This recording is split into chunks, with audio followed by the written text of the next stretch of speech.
সুপ্রিয় শিক্ষার্থী, আমি এবার পরীক্ষা সংক্রান্ত একটা তথ্য নিয়ে আসলাম।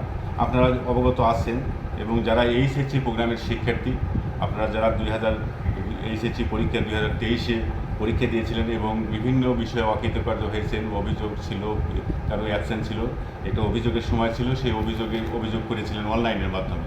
সেই অভিযোগের ফলাফল ইতিমধ্যে প্রকাশিত হয়েছে এবং যারা সন্তোষজনক ফলাফল পান নাই তাদের আবার সুযোগ দেওয়া হয়েছে যে পূর্ণ পরীক্ষার ফি জমা দিয়ে আপনারা আবার পুনরায় 2024 এসএসসি পরীক্ষা 2024-এ অংশগ্রহণ করতে পারবেন।